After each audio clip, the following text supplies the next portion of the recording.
नमस्कार। आज की कहानी का शीर्षक है नचिकेता। वेद मंत्रों के साथ हवन हो रहा था। सारा वातावरण सुगंधित था। आज वाजश्रवा का यज्ञ पूरा होने को था, अतएव चेहरे पर विशेष प्रसन्नता झलक रही थी। देश भर के बड़े बड़े विद्वान और ऋषि मुनि पधारे थे। यज्ञ के बाद वाजश्रवा ब्राह्मणों को बड़ी बड़ी दक्षिणा देगा, ऐसा सभी सोच रहे थे। यज्ञ समाप्त हुआ। ब्राह्मणों ने वाजश्रवा को आशीर्वाद दिया। वाजश्रवा ने उन्हें दक्षिणा देना प्रारंभ किया, किंतु यह क्या, यज्ञ की इस अंतिम घड़ी में वाजश्रवा को किस मोह ने घेर लिया। उसने तो निश्चय किया था कि यज्ञ की समाप्ति पर वह अपनी सारी संपत्ति दान कर देगा, किंतु वह दक्षिणा में ऐसी निर्बल और बूढ़ी गायें देने लगा जिन्होंने दूध देना ही बंद कर दिया था। लोग दबी जबान से वाजश्रवा की बुराई कर रहे हैं, किंतु सबसे अधिक दुखी है कोने में बैठा हुआ वह किशोर बालक। कौन है वह? वह है वाजश्रवा का पुत्र नचिकेता। अपने पिता की इस कंजूसी को देखकर नचिकेता से न रहा गया। दुखी मन से वह उसके पास गया और बोला, पिताजी, दक्षिणा में तो यजमान अपनी प्रिय से प्रिय वस्तु देते हैं। आपने तो ऐसी गायें दी हैं जिनका आपके लिए कोई उपयोग ही नहीं रह गया था। इससे आपको पुण्य नहीं मिलेगा।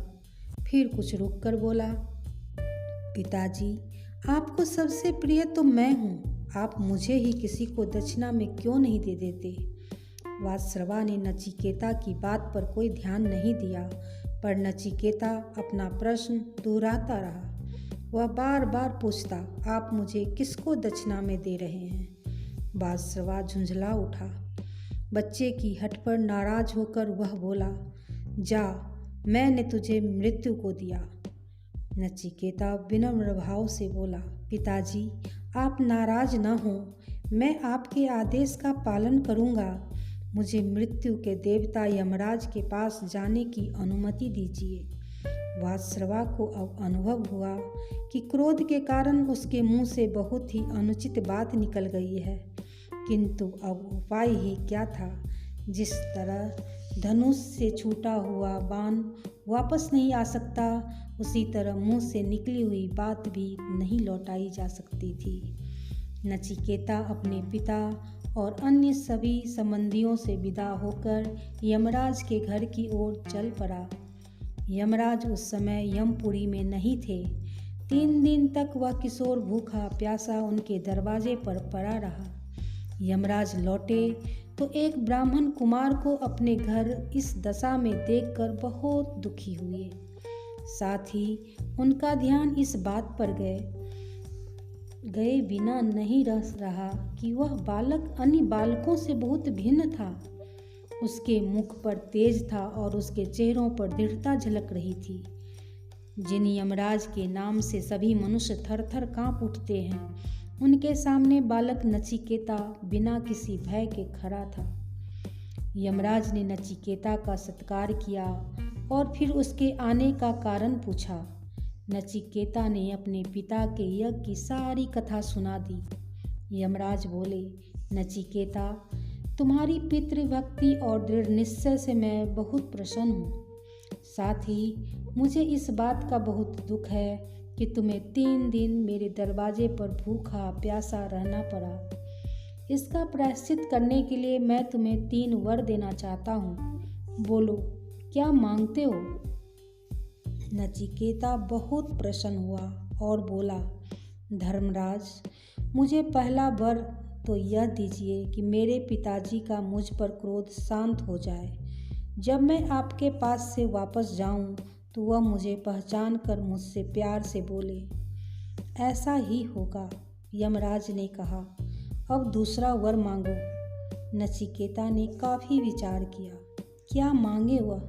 इस संसार में तो किसी चीज़ की इच्छा थी नहीं। फिर उसे ध्यान आया कि बहुत से मनुष्य स्वर्ग की इच्छा करते हैं। उसके पिता ने भी तो स्वर्ग की इच्छा से ही यज्ञ किया था। वह यमराज से बोला, लोग कहते हैं कि स्वर्ग लोक में बहुत सुख मिलता है। न वहाँ भूख प्यास की चिंता है, न बुढ़ापा है, न कोई रोग। वहाँ के निवासी हर समय अलौकिक सुख भोगते हैं। वहाँ न मृत्यु का भय है, न किसी अन्य प्रकार का। उस आनंदपूर्ण स्वर्ग को किस प्रकार प्राप्त किया जा सकता है, मुझे इसका उपदेश दीजिए। इतना छोटा सा बालक इस लोक में सुख देने वाली वस्तुएं न मांगकर अदृश्य स्वर्ग के बारे में प्रश्न कर रहा है। यह देखकर यमराज को अचरज हुआ, पर यमराज वचन दे चुके थे। उन्होंने नचिकेता को वे सब विद्या समझाई जिनसे मनुष्य स्वर्ग प्राप्त कर सकता है। नचिकेता ने जो कुछ सीखा उसे जैसा का तैसा यमराज को सुना दिया। उसकी तेज बुद्धि और स्मरण शक्ति से यमराज बहुत प्रसन्न हुए। वत्स, अब तीसरा वर मांगो, यमराज ने कहा। नचिकेता ने फिर विचार किया।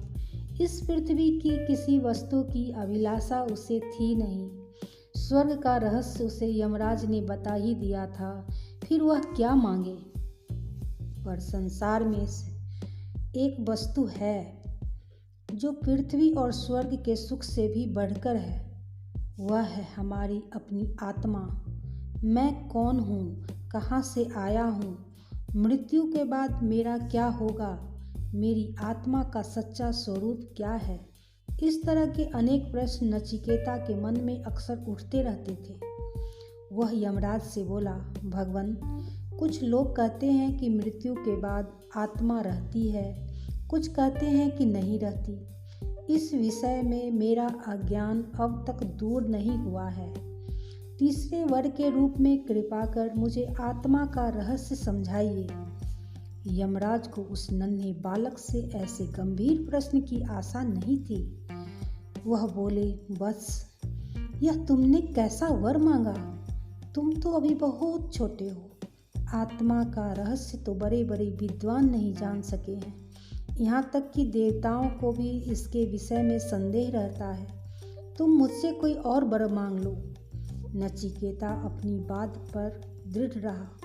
बोला, जब बड़े बड़े विद्वान भी आत्मा का रहस्य नहीं जान पाए हैं और जब देवताओं को भी इसके विषय में संदेह रहा, तब तो मैं आत्मा का ज्ञान अवश्य प्राप्त करना चाहूँगा।